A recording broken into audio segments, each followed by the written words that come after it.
This one we're going to be looking around the teaching and learning observations, or formerly known as OTLs, observation of teaching and learning. The idea of this session is to obviously explain to you your roles and responsibilities around observations of teaching and learning, or teaching and learning, and to aim for outstanding when we do the grades. So,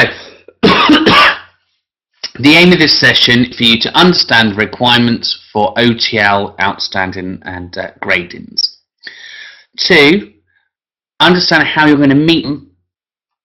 And 3, understand how to embed them in everything you do. So rather than having them as a set of standards where you're going to be working towards them, what I want you to be able to do is embrace them and have it as part of your normal day-to-day working, where it feels natural for you to perform, and therefore you haven't got to worry about whether you do. The only way that you're going to get to outstanding is with constant reflection and huge amounts of feedback and mentoring. You may at times feel that it's being nitpicky, or the fact that we're just saying things for saying things and constantly moving the goalposts because last time we said this and now we're saying that. All I can say about that is, teaching isn't a fixed science. It's evolving. And if you tried something before, we may want you to try something different to push you and challenge you as teachers. So with that in mind, I'm going to show you, first of all, the grid. Now, you can see here that there's 4 outcomes at the top, and everything we do within educations, it's going to be based on those 4 outcomes. We're going to be grading feedback from 1 to 4, student feedback from 1 to 4, teacher observations from 1 to 4, and QA feedback from 1 to 4. So everything you get will have the same feel around the offset gradings. So number 4 is inadequate, number 3 requires improvements, number 2 is good, and number 1 is outstanding. And what I want you to be aware of are the duties from a point that go with that. So for example, as your lead mentor and trainer for teachers in training, if you get a grade 4, I'm going to be on your backs within the next 4 weeks to improve that grade and to wave you forward. If you get a grade 3, it's going to be the case probably within the month and a half. We'll be looking at that and then reassessing just those areas, not the whole package. A grade 2, it'll be 2 a year for action plan, big observation, and if you get outstanding, I'll leave you alone for the year. Well, I say I'm going to leave you alone. That's unlikely, to be fair. Even if you get a 1 on outstanding, I've still got to do your one-to-ones on a monthly basis. We're still looking at sampling on a monthly basis. So if you get a 1, you'll probably become a mentor as well, and I'll use you for best practice to champion that with the rest of the team. We kind of have a split mix within our team at the moment. Where we're fitting is the majority between 2 and 3. We probably have 1 member of staff on a 4 and 1 member of staff on a 1. The rest are definitely in betweens. Now, just because you get a grade, you shouldn't feel disheartened about that grade. Obviously, it's important that we work with it to build you into the next grade up. So it's all about the mentoring that I provide you. So what I'm going to do now is just run down the performance indicators, kind of, that side, there we go. So I'll start at the top one, which is the schema work and session plans. It's your responsibility as a tutor to develop a robust scheme of work and session plan. And you can see between a grade 2 and a grade 1, what we're really looking for is a good scheme of work that outlines the course aims and objectives. It outlines the teaching activities, the methodology. We're looking at a range of activities and the fact that we're equality and diversity throughout. So within what we were doing, if you remember and go back to some of the previous videos we've done around identifying learners' inclusivity and differentiation, we talked about selecting methods that best suits them. We talked about using a range of resources and materials. If you were to sit down at the very beginning and write a good scheme of work, then that scheme of work will carry you through for that year with that learner. And what's really important is the learner buys into it and you buy into it. Equally with that, if you do your session plans as well for that, you then have real structure for that academic year. At the end of that course, you can obviously just reflect on the bits that went well, the bits that didn't go so well, you can alter and then improve your plan for next year. So we're on a continual improvement plan as well. Equally, you're going to have learners on a roll-on, so as a learner comes to an end, a new one's going to be starting. You know, you're not going to have 30 learners all start and 30 learners all finish.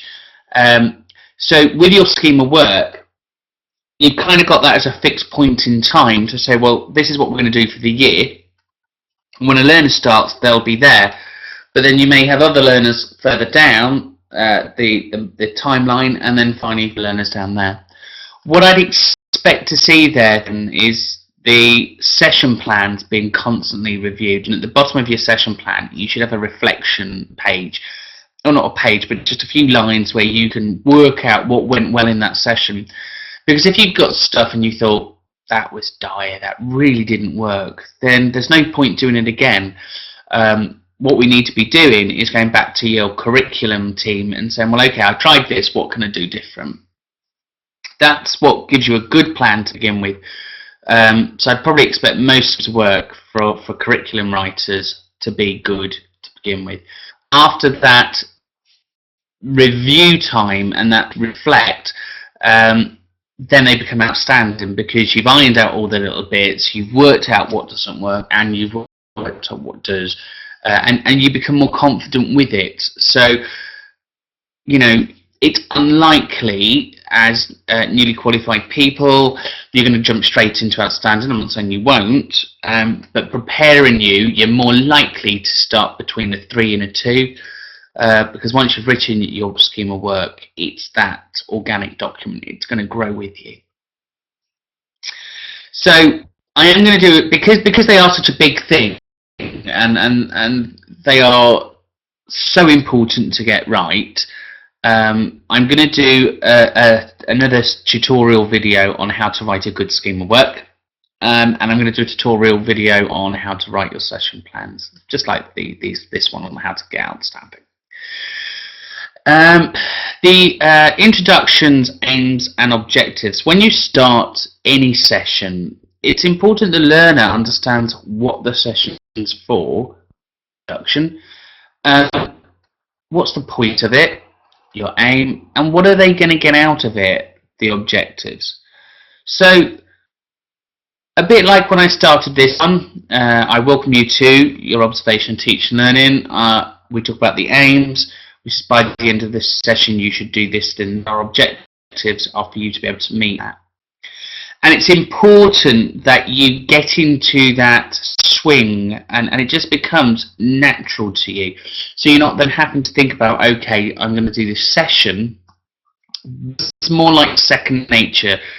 So as you breathe, you walk into a room, or as soon as you start a training session, be that online or be that one-to-one with a learner, you're going to start straight away with everybody. Today's session's about, let's do a little introduction and then go straight into your slides for your aims and your objectives. That's what gets you an outstanding.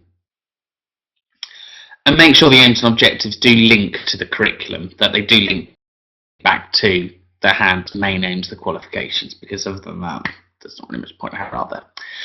The learning environment is a challenging one. It's one that I've been graded down for in the past in work-based learning, because sometimes you get what you've got and you've got no choice. If that's the room that you're given to teach in, it's kind of that or the car park.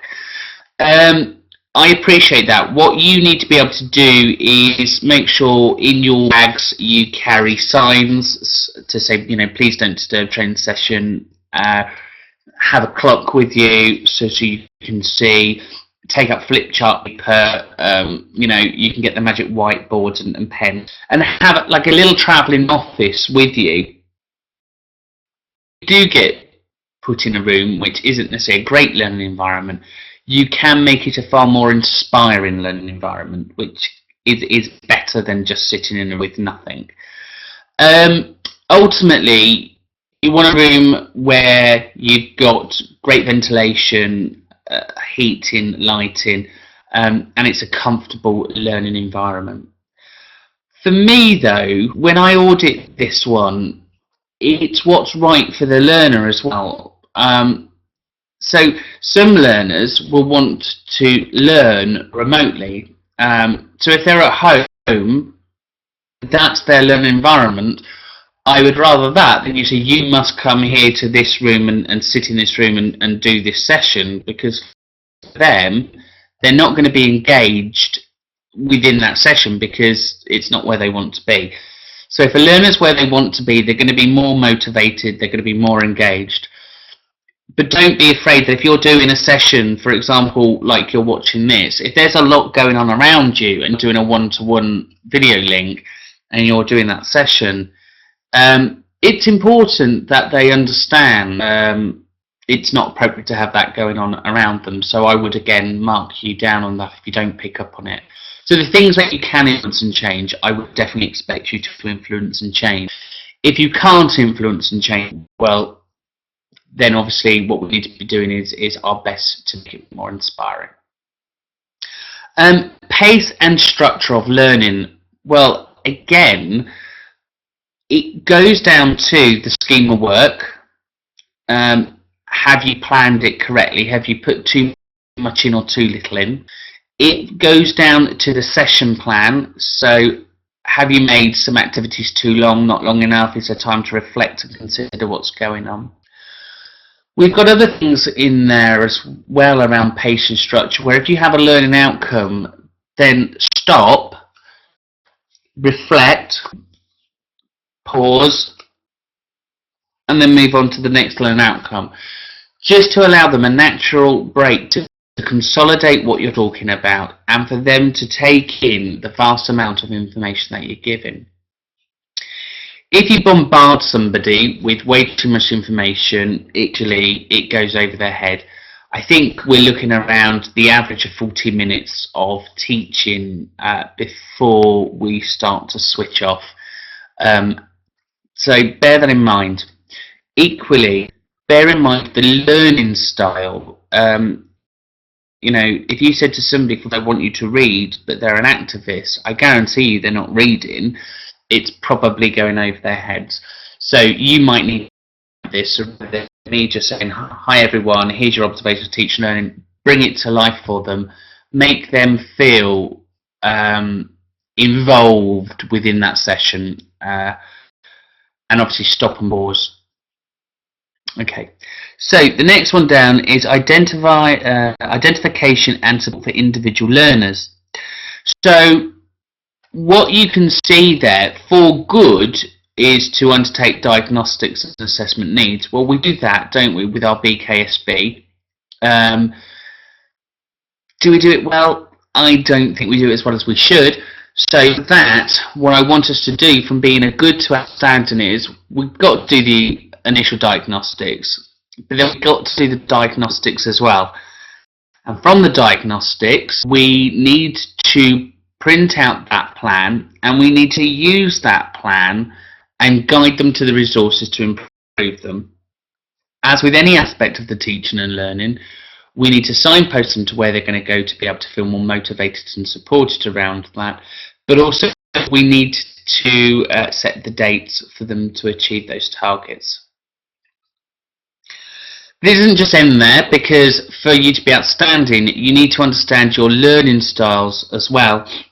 So there's many different types of styles of assessment we can do there, and some dyslexic assessments as well. So if you have a learner who you believe to have dyslexia, we've got some tools there where they can go online and conduct an assessment, and it'll give us a fair idea whether or not they do have dyslexia, and at that point we can then signpost them.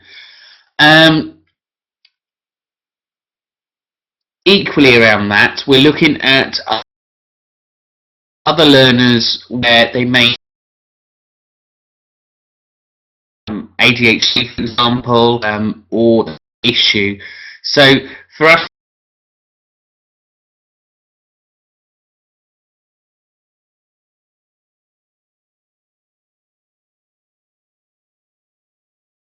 to that learner, they're going to feel completely involved. So the stronger our diagnostics at the beginning, the better it is that we're going to be able to make that individual plan for that learner. And it doesn't take that long. It's no longer than what we're doing anyway. But what we're not doing is we're not pulling the information that we need. And in the feedback session, in the other slide for feedback, we talk about, did that meet your needs? How did you feel that went? Was that appropriate for you? And if they say no, then jot that down and go, well, okay, next time, shall we try this? Try re-engage them to make that session fit for them better. On one-to-ones, there's very little excuse for it not to be an inclusive session. Granted, when you have many learners, it is a little bit more challenging. However, hopefully you saw a session about collecting evidence, one of the DVD slides that I've done. For me, if you have that discussion with the learner, what engages them, what's their best method, then you've got that straight away. So you could still all say, right, I want you to this outcome, but we're going to achieve it in the way that best meets your needs. Okay, so functional skills. For it to work, the learner has to know that they're on it. It's ridiculous to think that people still go, oh, I don't want my learners to know that they're doing functional skills because it stresses them out and they think they're doing maths and English. Yes, they are. And the more upfront and honest we are about it, the easier it becomes. When you plan work, plan it with functional skills in mind. When you collect the evidence, collect it with functional skills in mind. When you judge and give feedback, include the functional skill standards. So the only way that you're going to do that is if you have them. So here you can see I've printed out the functional skill standards. Now, I know you're all saying, oh, but Steve, you don't need to do that, they do a test. Yes, they do, but you also have to show through your curriculum planning process that you're getting them test ready. So if you don't include functional skills through any part of the planning process, how are you showing and demonstrating that you're upskilling them? And how do they know if they're meeting the standards? I rest my case. So, super important to plan them in and super important to give feedback against them. And when you plan those activities, just run down those lists. There's not many. It's a sheet per functional skill with about 5 outcomes. You can look at those outcomes and go, yeah, that activity will meet that. Yeah, that activity will meet that. And that's what we mean by embedment. A very simple exercise here could be, in front of you is your observation of teaching and learning, which is complex. I want you to read that. You're listening to me. So that's your listening skills done, and if I got you to write something about this session, a bit of reflection, that's your writing. So I've embedded that without you even realising that we're doing functional skills. So the more we talk about it, the more we're open about it, the less frightening it becomes. I believe that learners don't achieve it because we've hidden it or we've assessed it too late down the line. We need to be upfront about functional skills from induction. We need to make sure that they're on it from visit 1. And we need to know that when we are embedded, we are doing activities, that they are fully engaged. And if they are, they will pass. Oh, and on the grounds that you print out your diagnostic report and set your learning plan around it. Okay, so the last part on that is the learning methods. So again, using a range of different learning styles will help A, the learner remain focused and engaged, but B, inspire them and make them more interested, and for you it keeps your skills up. So when I mean by a variety and a range of learning methods, we've got here a training resource, self-study. We've got the website where they go in and they do the classroom and they're just reading and they go through that. We have the webinars or the web meetings where people can come together and you do a live session. We've got activities, we've got workbooks, so we're not doing the same task over and over and over and over again. We've got a range of activities with a range of learning on, with a range of different methods, and by incorporating that range, you're going to at least hit their learning style somewhere along the line and keep them inspired and engaged. So hopefully, before we move to the next page, that makes sense. Now, it is important you read the lower end of the spectrum, what makes a 4 and a 3 grade. I'd be disappointed if we were all down that end. But what's important as well is for you to self-assess. So you can print this out and just tick it off. So when you have your one-to-ones or your OTLs and I say to you, okay, I'm going to come out and do an OTL, my time's precious and your time's precious too. I shouldn't really need to sit there and say to you, your grade is. You should come to me and go, I'm working at a grade such and such. What do I need to do to? And once we've done the OTL, I can agree or disagree. So self-assessment it's so important, because the more you read these stats, the more you understand, the more you link them you're doing, the easier your job becomes. Okay, so I'll just move on to the second page.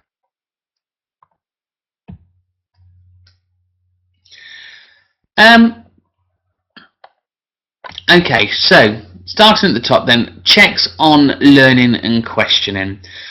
When you deliver a session, it's quite prudent to stop and pause, ask questions. Now, when I say ask questions or check on that, I don't want closed questions, you know, how's that okay? What we need to be doing is challenging them and challenging through their learning activity. So we need to be asking them, what did you get from that? What do you think I meant by that? How does that do that? So lots of the open questions. You may then want to change your question technique and start filtering and do some filtering questions, but avoid the yes and no responses, because it'll just give you a grade 3 or 4. Motivate them, challenge them, check them, because there's no point moving on to another section if they haven't understood the first section.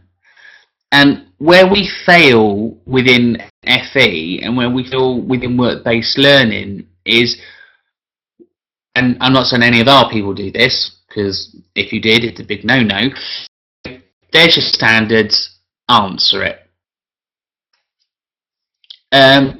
that's not teaching, that's not learning, and that's certainly not checking if they've understood it before you move on. So please, when you do a session, stop, think for a minute, and when you're breathing, you probably should be asking them a question. So, links in learning.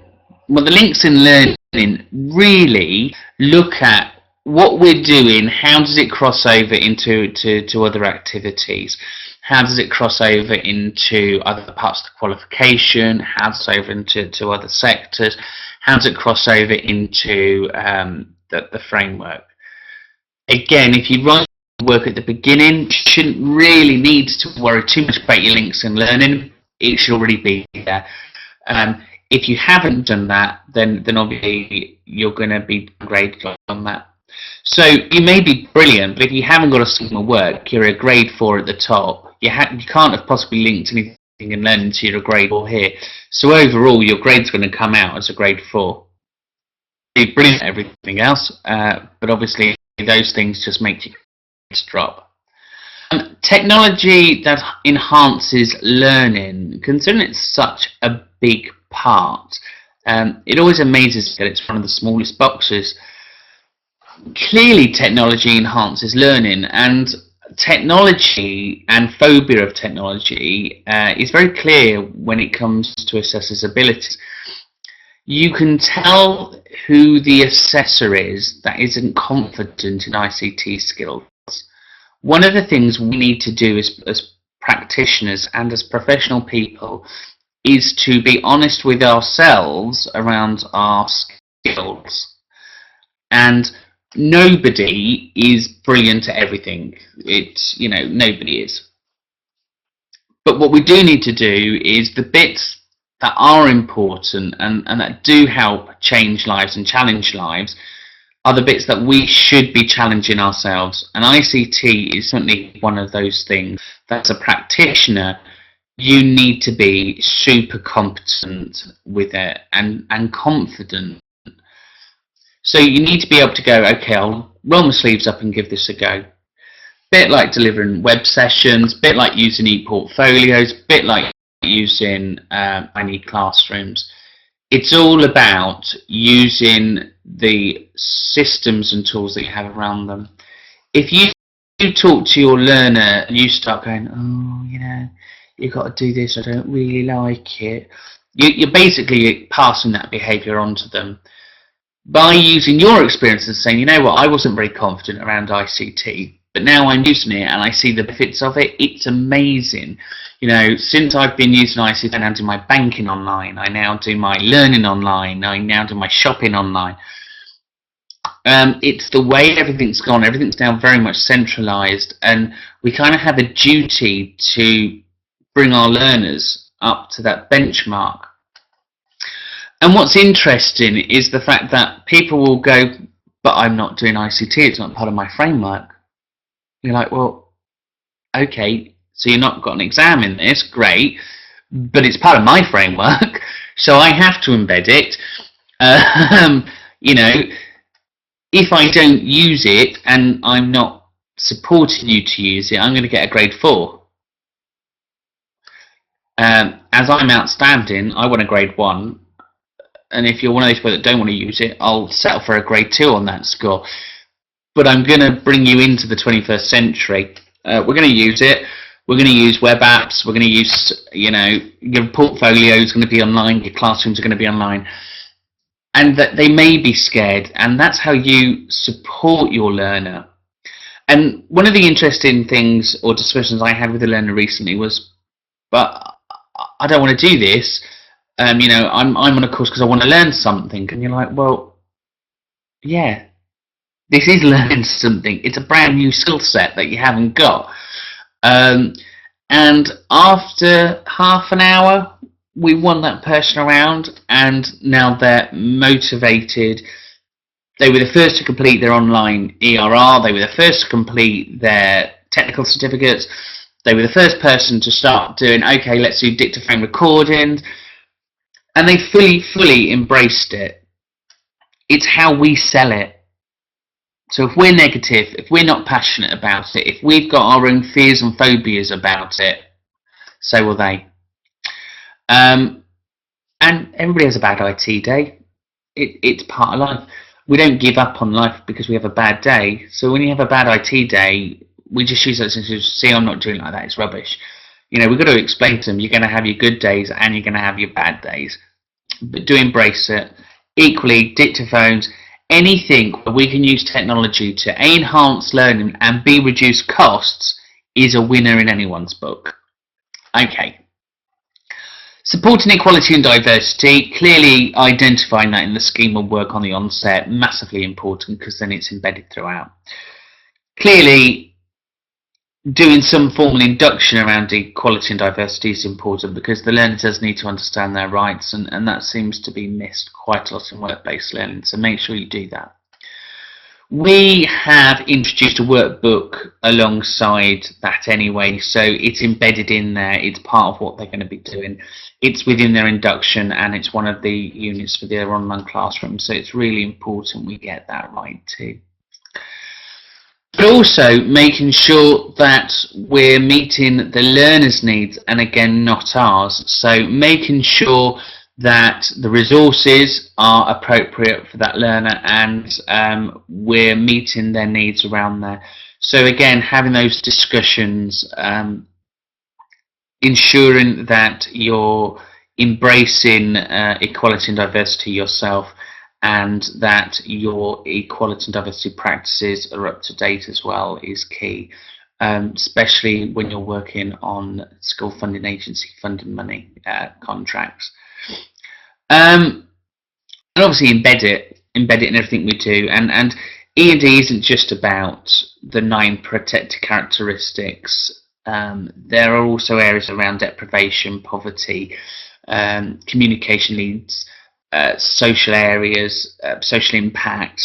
So there's lots of things there that you could look at and ask your learner as well. Teaching styles and communication skills, again, incredibly important. How you teach will depend on what the learner picks up. How you communicate will obviously depend on how the learner feels around you. So we need to ensure that we are practicing our teaching styles and we change our moods, our methods, our body language. We smile, we show that we're interested, but equally when we need to change, we change. So the best way to do that is to deliver sessions like this remotely. Then when you record them, you can play them back and you can look for any annoying little habits that you might have where the learner just sits there and starts going, oh, all he ever does is this. For me, most people say to me, all you do is talk, which to be fair for learners becomes quite a switch off eventually. So that's why I then have to pause, stop, and change activities. And for example, like this, if I know it's a long activity, then embed different tasks throughout the day. But obviously for these, it's the case of giving you the information and me trying to motivate you by saying just push pause, practice that bit, come back and then listen to the next bit. So there are ways around it. Okay, teacher's knowledge. Again, yes, we're meant to be experts and we're meant to be at the cutting edge of information. Are you ever going to keep on top of it all? Probably not, but that doesn't mean we shouldn't try. We're obviously meant to be occupational experts within the areas that we work. To be an occupational expert, what does that really mean? Well, hopefully you've got the industry experience, or alternatively, you may have undertaken a qualification yourself. For me, I know people that have taken qualifications, and at the end of that qualification, it didn't make them any more of an expert than they was before they started, because the assessor was a poor assessor. So therefore, the person that was getting that qualification didn't actually grow as they should have. So for me, Teachers' knowledge is about, are you reading up-to-date articles? Are you quoting stuff that's relevant? Within your sessions, are you looking at recent activities? So even if you've written a scheme of work a year ago, and within that scheme of work we're talking about industry change, well, let's do the industry change from last week, not from a year ago. For me, that's what's important around teachers' knowledge.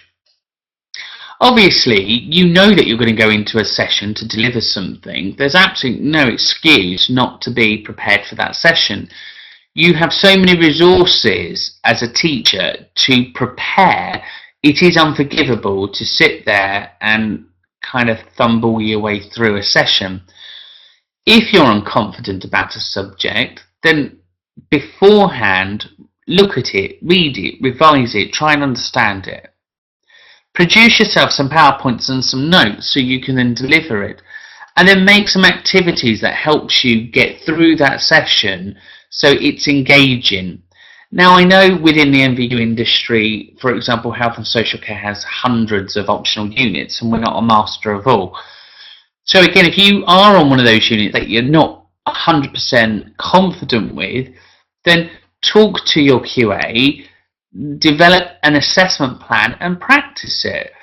You know, you're not going to get any better if you don't push yourselves and keep your industry and knowledge up to date as well. So for me, it's all in your preparation than necessarily what you know on the spot. You know, I know many excellent teachers that have delivered outstanding sessions in subjects that they know nothing about, because they were fully prepared beforehand. They had done the revision that they needed to deliver that session. So it's a bit of give and take. Equally, you need to obviously maintain your CPD anyway. But yeah, clearly keep up to date. Make sure you're reading the things that you need to be reading, and when you do talk about stuff, make sure you're confident about it. The management of learning, really, for me, for you to be outstanding there, it's about your management. It's about the fact that when you get into a one-to-one with me, am I sitting there giving you great big lists, or are you sitting there giving me the list going, Steve, this is what I need to do, this is what I've done?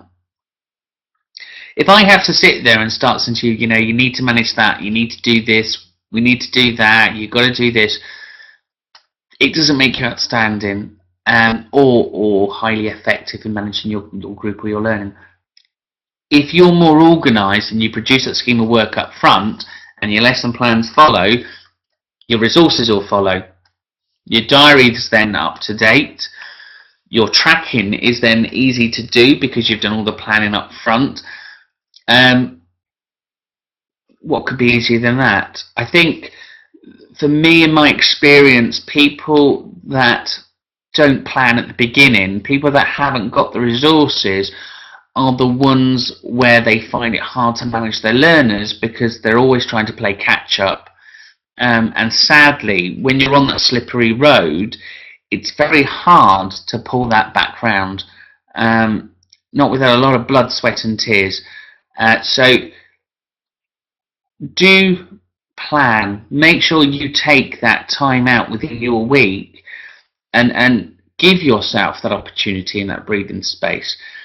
What I fail to grasp in the world of work-based learning is the fact that you control your own diary. So therefore, there can't really be an excuse that you haven't had the time, because you manage your diary. You know, if you haven't got time, then pull back on something else and create a window for you to be able to do the work in. But when you don't reach your targets that are set, then that's a knock-on effect and an impact effect on everybody else, because people are waiting for those results. People are relying on you to get information to them on time. There isn't an excuse, as far as I'm aware, that I would accept for around managing learners. It's part of your job description. It's part of your role. For you to be a teacher, you need to be leading by example. So for me, it's plan, plan, plan, plan, plan, plan, plan, and then plan again. And if you need a checklist to check off your checklist, then get a checklist with a checklist. But it's not fair to let people down because we're not managing ourselves. One of the nice things about work-based learning for me is the freedom it gives me to control my life. You know, I don't need to phone in for a day off sick if I'm not feeling very well. I can just work from home and work. If I need a dentist appointment or a doctor's appointment, I don't need to cancel a learner because I fit that in. So there's very little reason to cancel learners. So that's my naggy bit over on there. Anyway, to be outstanding, you need to show. Equally, if I said to you, who's so-and-so, you should, they're this part through their program, this is what they got, this was their last plan, and this is what they're doing next. If you can't come back to your QA and answer that, I get a little bit wobbly on, well, what are you doing? So bear that in mind. Safeguarding, again, for it to be outstanding, you need to consider issues around safeguarding. First of all, is it a safe learning environment? Are there health and safety checks today? You're not walking into a building where the insurance certificate's expired and the fire alarm's not working, and you've got people with mental health issues running around ready to punch you in the face because you haven't been warned about. Simple, you know. Where's the risk assessment? So if I'm going to go into a building, is it safe for me to go in there? Is it safe for the learner to go in there? If you're doing sessions remotely, are they in an appropriate place? Do they have the right adequate breaks within learning for that? And lastly, are you supporting them around safeguarding issues? It's not safeguarding health and social care safeguarding. This is safeguarding your learner. When I talk to learners around their understanding of safeguarding, they start to talk to me about social care and, you know, identifying abuse in a care home, but we're talking about you. We are expected to ask them questions around their knowledge and understanding of E&D, health and safety and safeguarding. For me, it should be natural. We shouldn't need to ask them a question, you know, what's your understanding of safeguarding? Because we've asked them that throughout their qualification. They've been deemed competent throughout their award. What we should really be putting in those boxes are the fact that they've got any issues or concerns.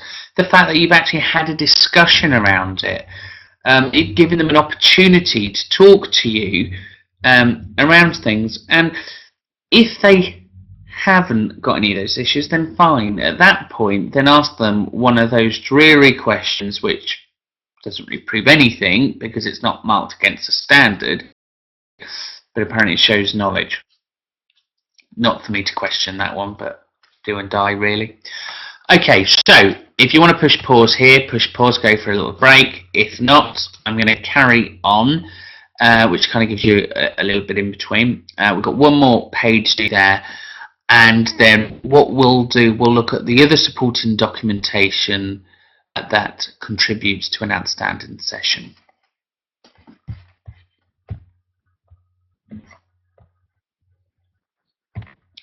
So, the last part then is review, recap and summarise of learning. So at the end of any session, it's useful, and you've probably seen me do this quite a few times on these videos, just to go back, summarise what it is you've just said. And there's lots of theories and models around repeating and repetitive learning. Repeating it and summarising it's absolutely fine. One of the assessors I work with has a great technique, and they kind of say to the learner, so that's the end, blah, blah, blah. What I'd like to now ask is, what is it that I've just asked you? What is it I wanted you to do? What's your next steps? And they pretty much do the summary by the learner. And I think that's brilliant because the learner's then showing you that they've understood, and you can then make that assessment that they've understood, rather than going, have you all understood that? And they all go yes because they want to leave. So that's brilliant. Again, that's highly effective reviews. Looking at each part, reflecting on how it's all gone, and then summarising. Next one down, learner involvement and responses. Clearly get them engaged, get them involved. If they can do something, get them to do it. Look at the tasks. Even if you're doing a session like this and it was a live one-to-one and there were people on the other end, I could be saying to you, right everybody, I want you to get your marker pens and I want you to mark on there where you're at. I want you to mark number 1 for what you think is important. So they're not just sitting there doing what unfortunately is that you're doing, which is just watching and listening, because I bet you're sitting there going, this is boring. I can read this, Stephen. So you know how a learner feels when you're just sitting there harping on at them. For me, this was an interactive session. I'd obviously be getting you to mark on there for me what it is I want you to do. Think about it. What's going to inspire you? How are you going to involve them? And if they're all doing that, then you have your inclusivity and everybody's involved. Tick. Developing learners' confidence and obviously independence is quite an important one as well. By measuring the learner at the start and doing your diagnostics and skill scans, and then that review process, it's very clear to then see their confidence grow. And again, ICT is a brilliant example for that. So if you have a learner who's in care and they go, oh, I've been in care for 20 years and I'm brilliant at my job, it can be quite difficult to actually teach them anything new. But pop a computer in front of them and they might go, I don't want to do it, I don't want to do it, I don't want to do it. But eventually they start to do it and their confidence grows. So that's an easy measure. Think about, you don't want to give somebody a task that then demotivates them and makes them feel inadequate. So everything we do is about encouraging, building confidence and supporting them. And when you think about your session planning and you're planning for your activities, and when you develop resources, develop them with that in mind. Effectiveness of assessment, again, really, those that are assessed, this is kind of your bit. The rest is going to be fair. Are we making the right assessment decisions? Are the learners involved in that assessment process? What we're doing? Are we confident that we're making the right decisions? Are we then, when we've been given a piece of evidence, are we challenging that evidence and are we pushing them to do a little bit more? So think about that stuff as well. Attendance, well, if you booked a session, you booked a session. Be that a face-to-face visit, a coffee in Starbucks because there's problems going on, a phone call, an email, whatever it is, becomes their attendance for work-based learning. Obviously, if they're not contacting you, if that attendance is low, then you've got to look at yourself and go, well, is it me? Is it because I'm not inspiring? Is it because I'm not engaging with them? Again, same for punctuality. If you have a session and it's starting, then they need to be there on time. And likewise, you need to be there on time. So we don't really need to cover much more than that. And then obviously the standards of learning. If you encompass everything that we've talked about from the above, and you've got the engagement, it's going to come out. So bear that all in mind. Now, that's what you're graded against in an observation of teaching and learning. It sounds an awful lot of criteria that you're being measured against as a tutor assessor. To be fair, it is. But it's only your job role. It's really what you should be doing. And if you do this, and it will just become second nature to you. And it all starts, like I said, from the scheme of work and the session plans, because if you get that right, everything else is a walk in the park. So what I'm going to do, I'm going to move on to other parts of the observations teaching and learning, so you fully understand everything that's involved. So when we talked about health and safety, interestingly enough, there straight away you can see for when they make a judgment on health and safety, the first thing they're looking at is the scheme of work. I keep saying how important it is. One day somebody will go, Steve, you told me about that, I did it, you were right. Then obviously you've got the planning. Well, you can't really, it's kind of just going around and around in circles, isn't it? Just ensure that whatever you do embeds best practice. Check that it's safe. Make sure that you've got the right environment. Make sure that your health and safety is done. Have a health and safety checklist before you do a session. Have it on one of the slides, so when you talk about it, it's done. I mean, one of the things we probably haven't done is talk about areas of e-safety, so that's probably something we should do. Again, students that are working with computers, lots of issues around about them stopping, taking regular breaks, ensuring that the chairs and things are at the right height. Finally, obviously, the risk assessments. Now, we have office risk assessments that are on our website that I've prepared for you all. So, again, the learning, you know, if you're going to be studying, can you just fill one of these out for me before we start a session? It becomes evidence for them, and it's evidence of best practice for you. Sorry about that, but my throat was drying out. So, consider those points. They're on there as areas of best practice, and obviously when we talk about health and safety, that really is what we're looking at. Again, I've got areas of equality and diversity. So when we talk about embedment, involvement, inclusivity, good practice checklist. Straight at the top again, scheme of work. I'm shocked.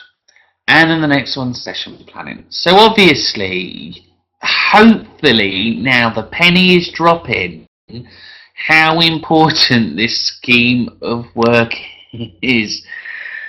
Clearly going through celebrating diversity, great. Looking at the fact that your resources meet learning needs and different styles, excellent. You know, on our website, think of how many things we've got to meet equality. We've got language translators, we've got document translators, we've got speech software, we've got reading software. We have that there to support our learners so they can fulfill their potentials. The resources and everything has to be adapted to meet the learning needs. It's not a one-cap-fits-all situation. And again, there you've got your areas of what you should be considering and thinking about every time you deal with the learner. The other thing that I used to say an awful lot, and to be fair, I probably still do every now and then, is that's easy. Well, it is easy for me because I've been doing the job 15 years. I appreciate that for people that haven't been doing the job that long and that are new, it's not easy, and there's a huge amount of stuff there. So by me saying that's easy, sometimes I may skip this, such as just even to do a video to talk about what it is these things are. I naturally assume people will read this and understand it, but that's not meeting individual needs, and that's me stereotyping and treating you all the same. So the reason I'm doing these videos is meet your inclusivity. It's treating everybody as different people and saying to people, okay, look, if you want to understand teaching and learning, there's a handbook, read that. We've done a video, so you can watch this. Or alternatively, you can come out and do some shadow visits. So we're not saying here's a fixed program, you must do this. What we're saying is here's another resource to support equality and diversity. So hopefully that kind of makes sense and brings that document alive a little bit more. Then we've got the sampling process around interviews that inspectors may ask your learners. So it's really important you do involve your learners in the planning process. I think I covered that about 40 minutes worth when we did the how to plan an assessment. When you do your reflections and your feedback, get feedback from them, because again, you can then make change and then say to the person, you know what, because of your feedback last time, I actually have made a change there. Because then we're showing we value their feedback and their contributions. And here, they're going to be asked things like, what did they learn from the session? And what do they know now that they didn't know before? Well, if they turn around and go nothing, it's not really a successful teaching session. But if they turn around and go, well, I didn't really get any from that session, but what I have got is the fact that I'm a little bit more confident on a computer. Well, okay, it's not what we want, but they've learned something, so therefore that to me goes down as a success rather than a kick in the teeth, as it were. So be aware that these are the questions that are going to be asked to your students. So every time you contact them, every time you say a session, think about answer these questions afterwards. And if they can and they get it right, success. If they can't, then you failed as a practitioner in delivering that message. So by giving the learner a copy of the scheme of work and session plan, some people may say that's a little over the top, but if you're a learner, do you not want to be involved?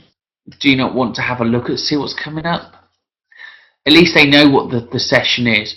By giving them the resources and a copy of the PowerPoints from the session, that may help, because at least on there you've got your aims.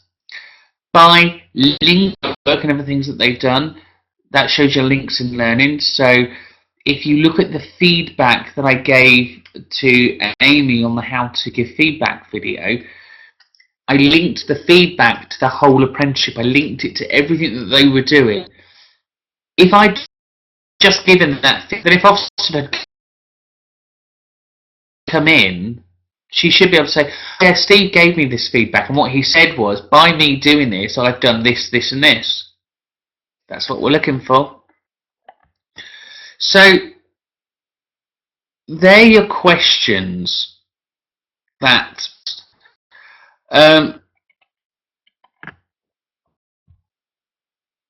it's quite a lot, and it all underpins your planning. You know, have you got a scheme of work? Have you got your session plans? Have you got your resources? And are you getting them to use it effectively? And really, there's no other rocket science behind it.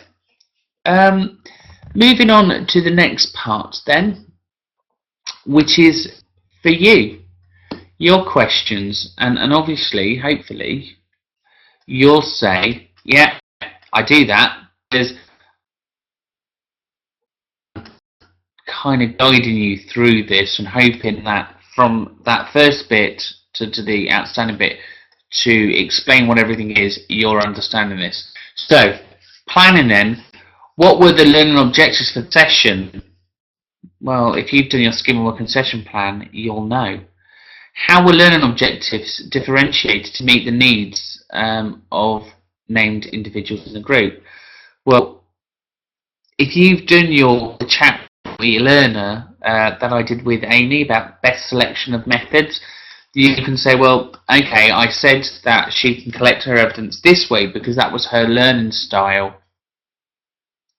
If you don't know the learning style, you can't differentiate. How do the learning objectives for the session develop from previous work? So if you're just turning up and you're winging and praying it, there's not going to be any links. If you've got a scheme of work, it should flow, because last week I asked you to do this week we're doing this, that should lead into that, which then leads into the next thing. But if you're just turning up and making it up as you go along just to achieve outcomes, well, that's not going to work. What are the next steps? Okay, what are the learning objectives for the session plan from the previous one? Oh yes, so we just did that. So what are the next steps in the student's learning? That's your next session. It is, that's what we're doing. No real rocket science there again. And again, this session has to strongly link with the other two. You have to watch how to develop a scheme of work, and you have to watch how to write a session plan for this to make any sense, because if you don't watch two other how-tos with this, it's going to feel a bit strange. What did the medium low ability students achieve in the session? So understanding your skill mix. Obviously, if it's one-to-one sessions, it should be fully inclusive. If it's not one-to-one sessions, then within your group, you obviously need to know who your stronger players are and who your weaker players are. And your job as a teacher is to do that. We shouldn't have that spiky profile all the time. It's you know, it's there, but for me it's there because we're not meeting individual needs. If we met those needs, we can bring that spike a little bit closer. So there are lots of questions there for you to think about within your session. I'm not going to go through them all because obviously I'm aware this session's already been an hour and this was just a brief overview of teaching and learning. So bear that in mind, that they're the questions you're going to be asked if you're doing an observation of teaching and learning. Finally, I'm just going to show you the record that is one that is universally used. Obviously, this is one particular college's OTLs. It doesn't necessarily mean that everyone's going to be doing that in the same way, but I'll show you theirs.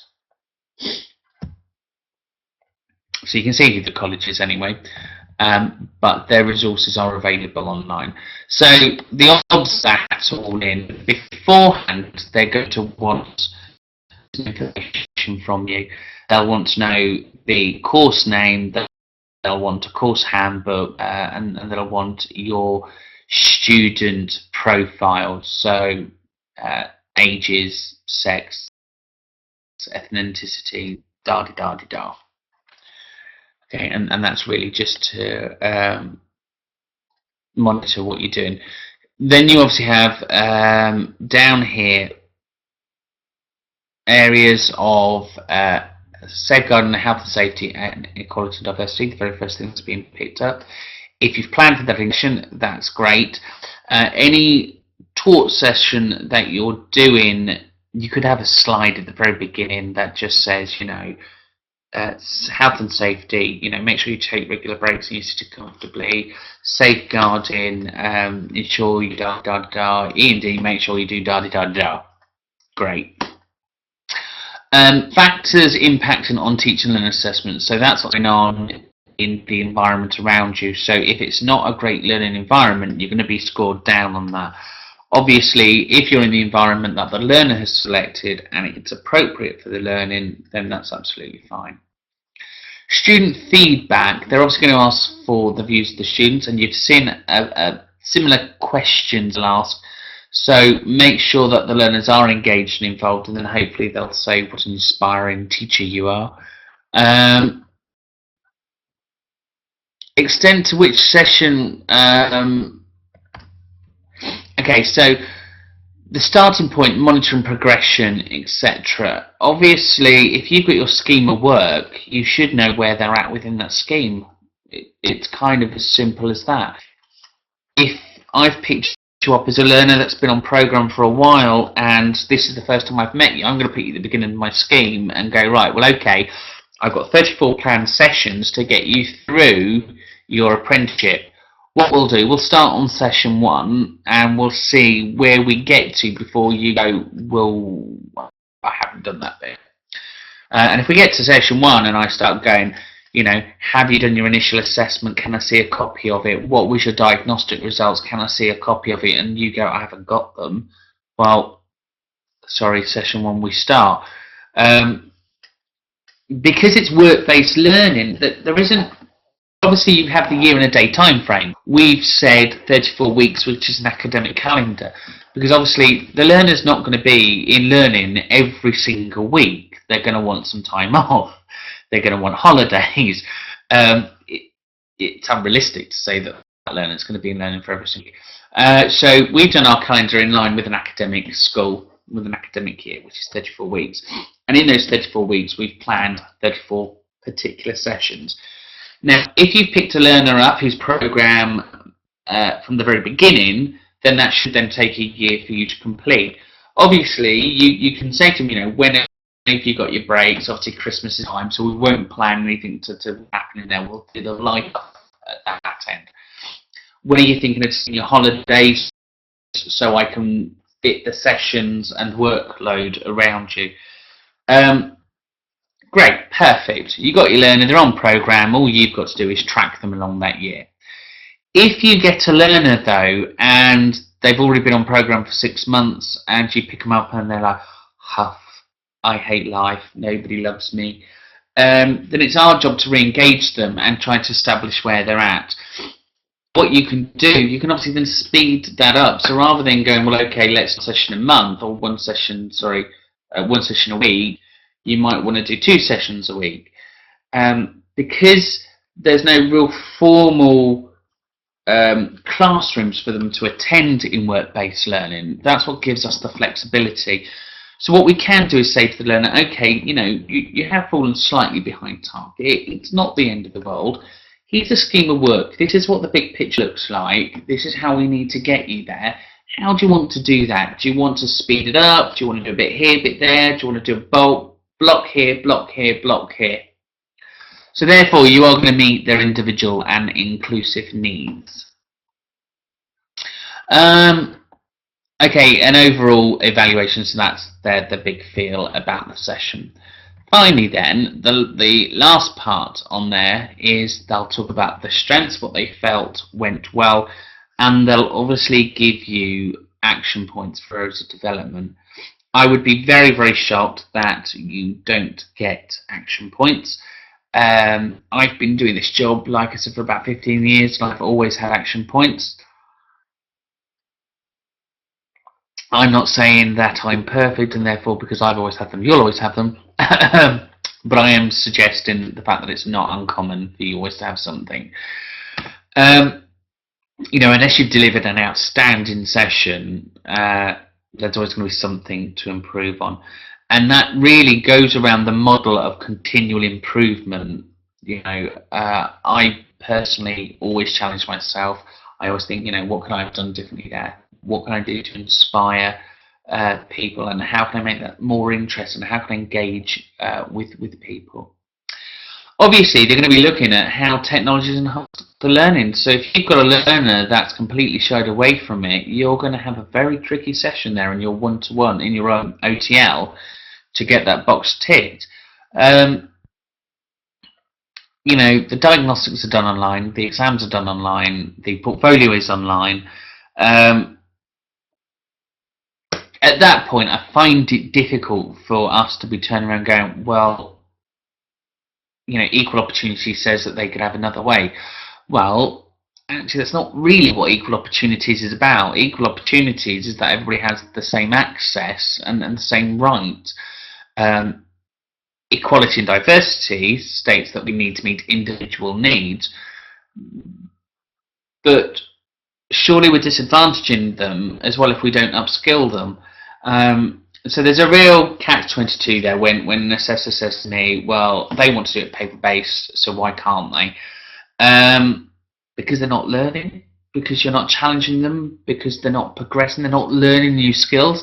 This is government money, and the taxpayer wants to see value for that money. So I kind of feel we've got a duty to support them and empower them to do it.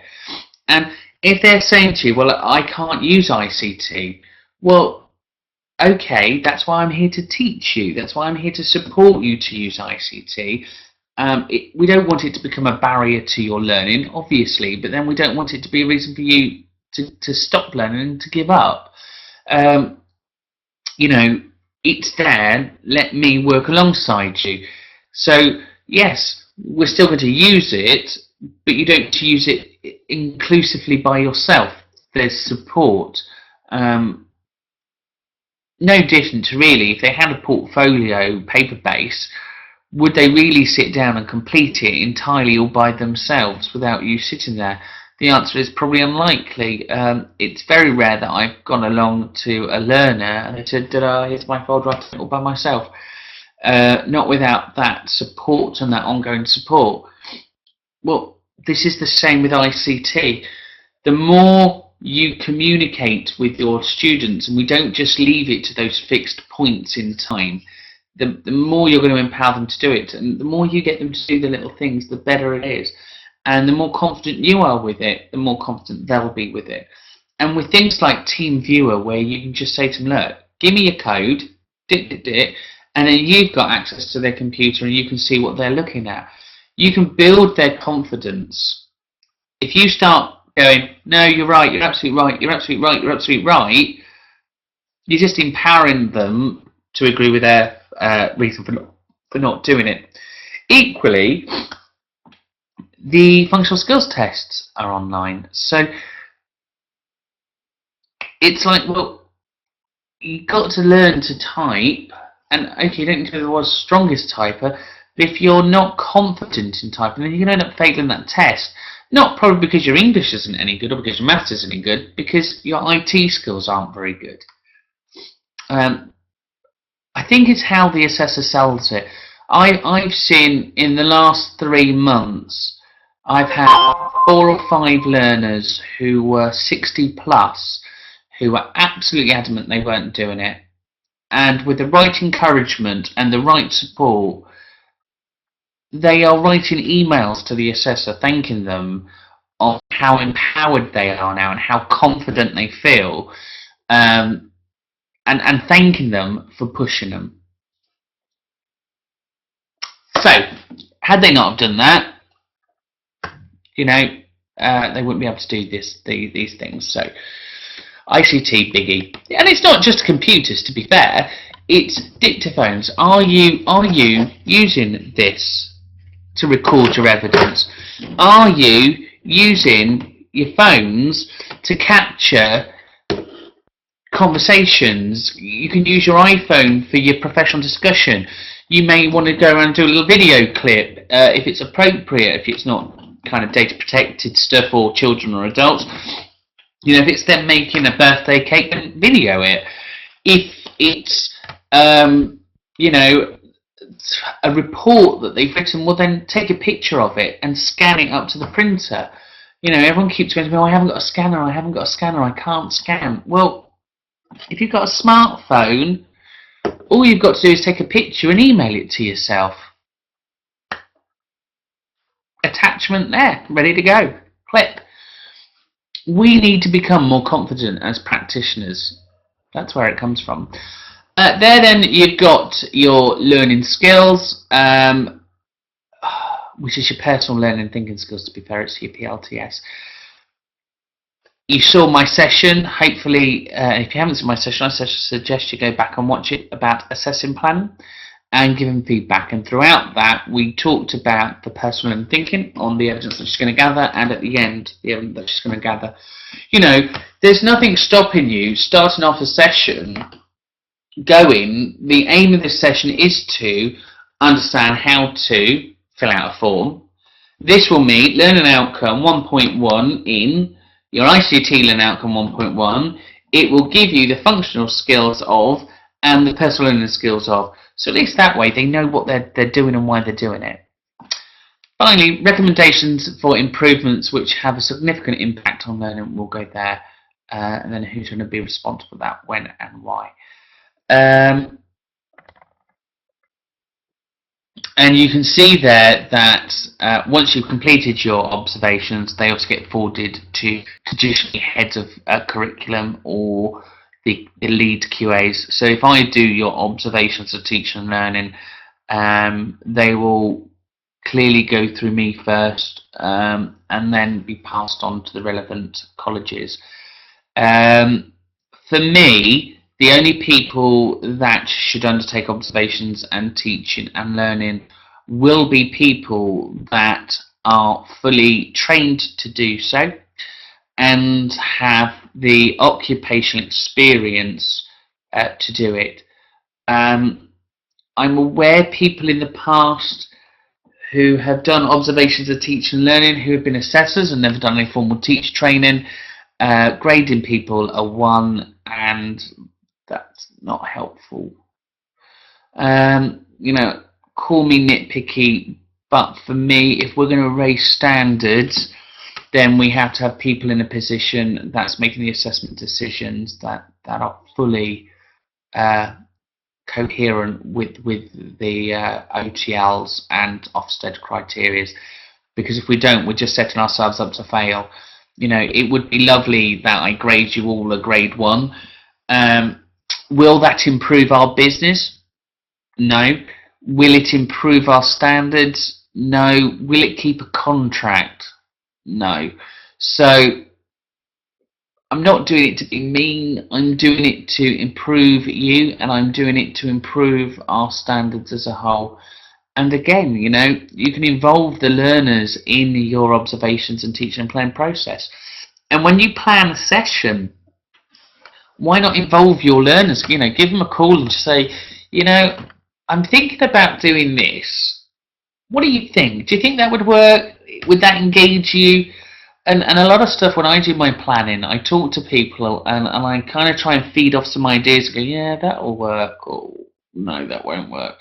So it's important to have that involvement.